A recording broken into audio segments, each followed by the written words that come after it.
Well, here we are again, folks. This is Brother Peter with tidbits from the Word. So proud to be with you today. And we're going to talk today about the Apostle Paul, whose name was Saul.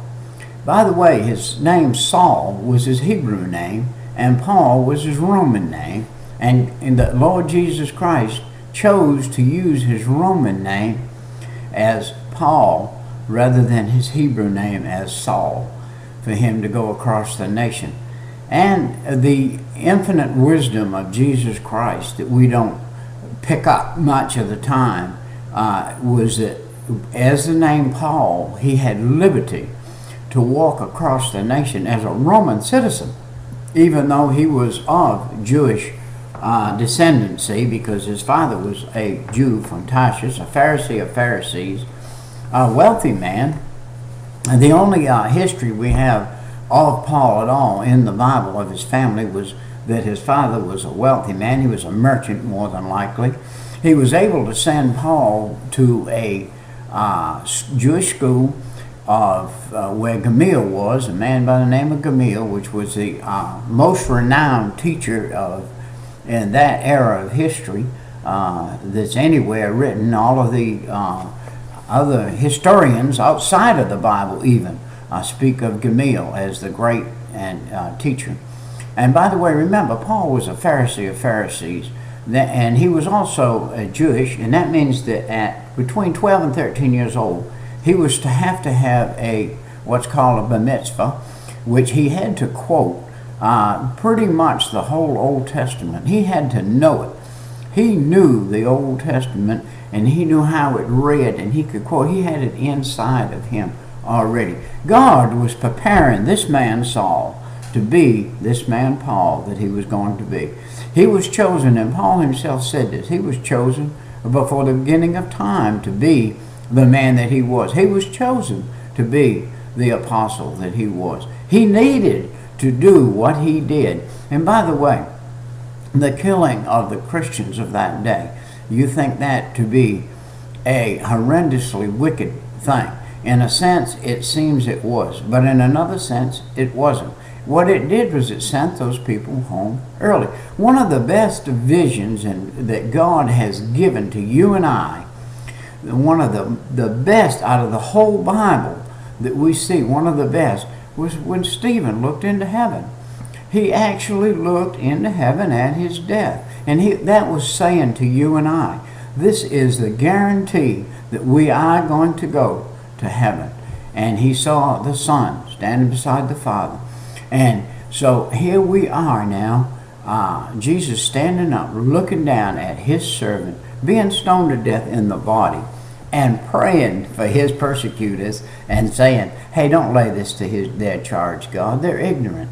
They don't really know what they're doing. They don't understand that this guy, Saul, is leading them astray. Remember now, they were they were in Damascus, where there was about 30 or so, they say, different synagogues in that area. And here they are in there. And Stephen's in the synagogue, and that's where the first Christians, by the way, that was their church. That was their place to go preach. It was not church, but their audience. Here's the audience of all of those in the synagogue, of the old Sanhedrin, of the old people who were in the synagogue. And then Stephen stands up, and he goes ahead and says what he says.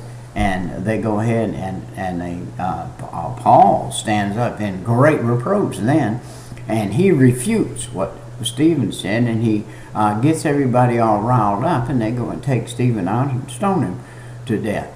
So anyway, back into the subject.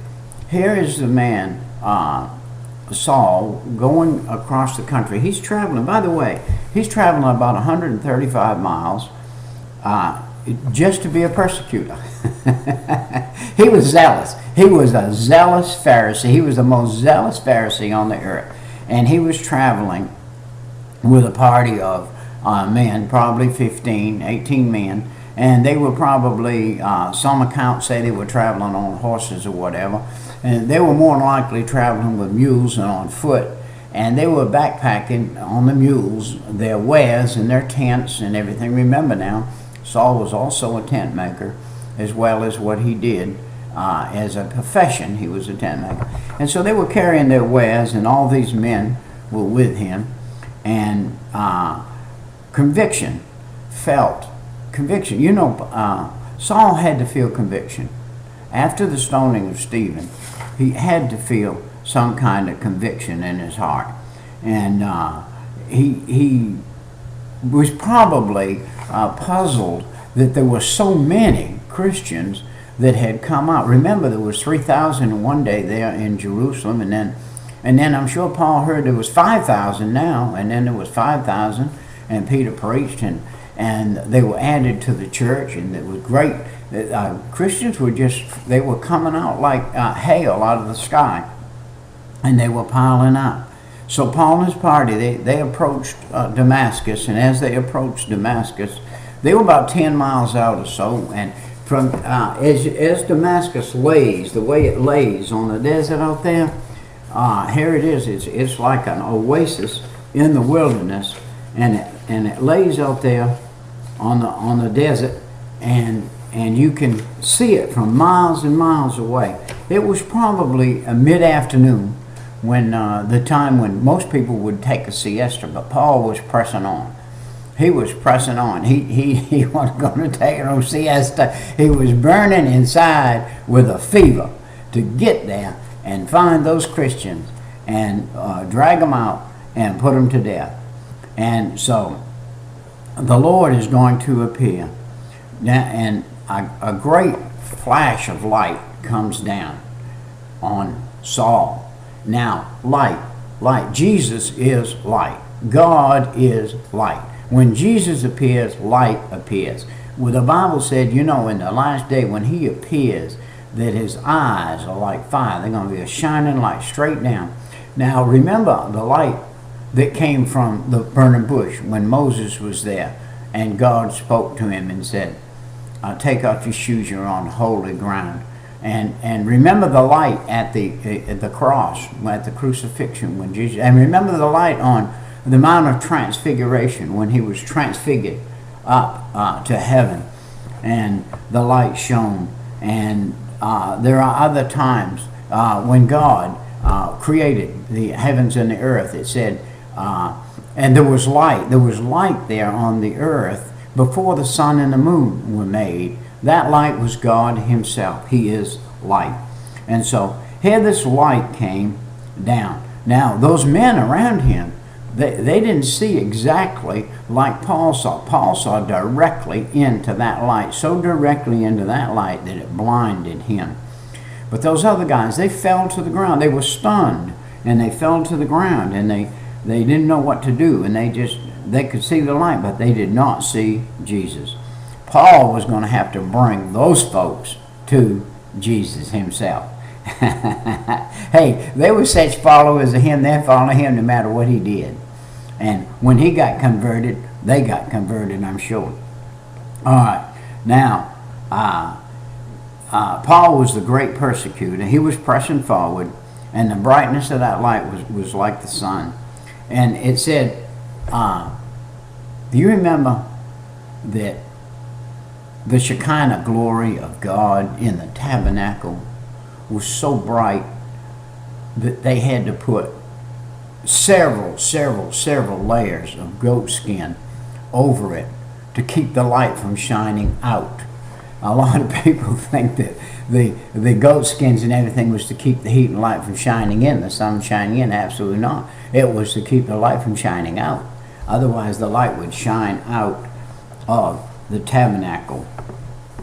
And so the light Paul actually saw Jesus. He said, I have seen Jesus. 1 Corinthians 9:1 says, Paul said, I have seen Jesus. Paul's strongest argument for Christianity was that he had seen Jesus personally. And remember that Jesus said to him, Saul, Saul. Man, isn't that something? By the way, his name was probably Saul because his daddy was a Pharisee.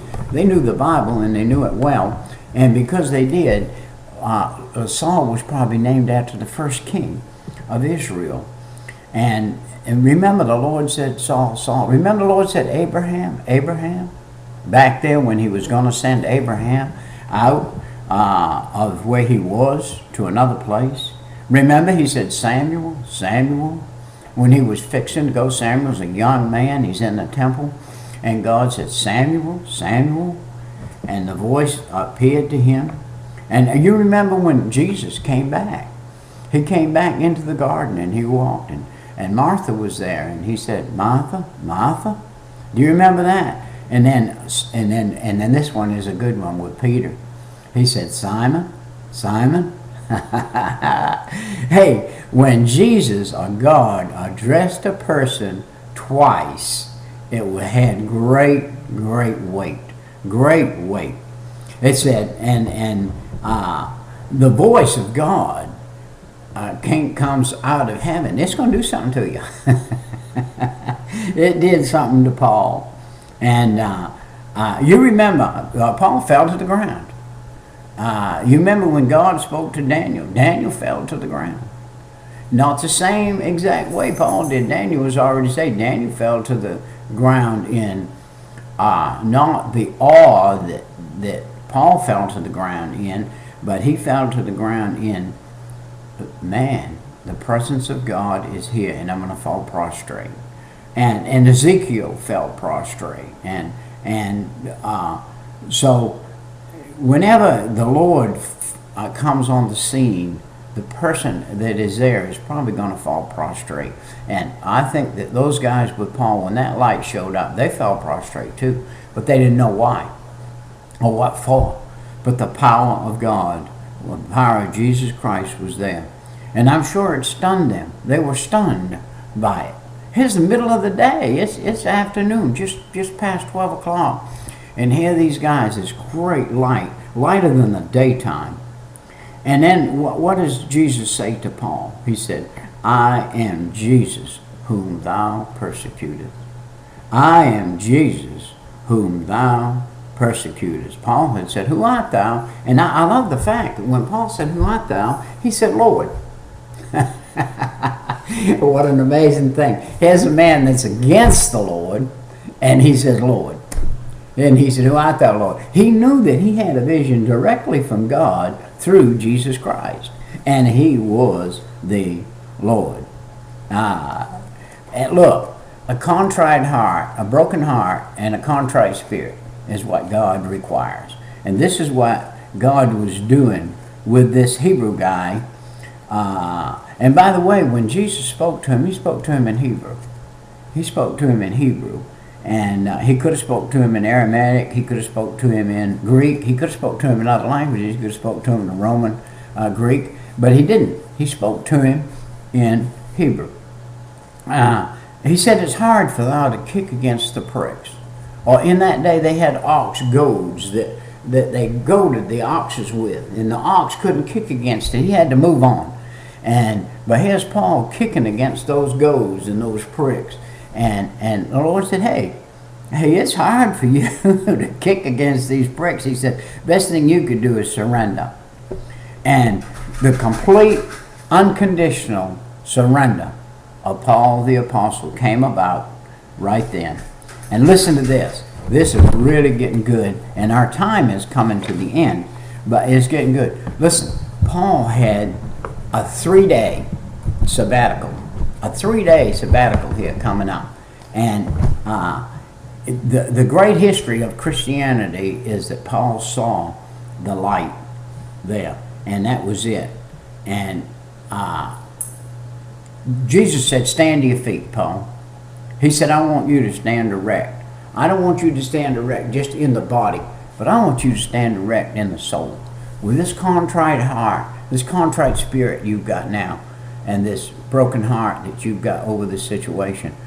And you see later on, he's going to look back at Stephen and them, and he's doing that in his heart. Now, God looks on the heart. Man looks on the outside, the Lord looks on the inside. And so here he is, and he stands erect, and he's completely blind now. He can't see a thing. And he's going to have to be led into Damascus. He's got 10 more miles to go. He's going to be led into Damascus. For 3 days and nights, he's going to be blind now. And this is a very important thing. I've got to go. My time is up.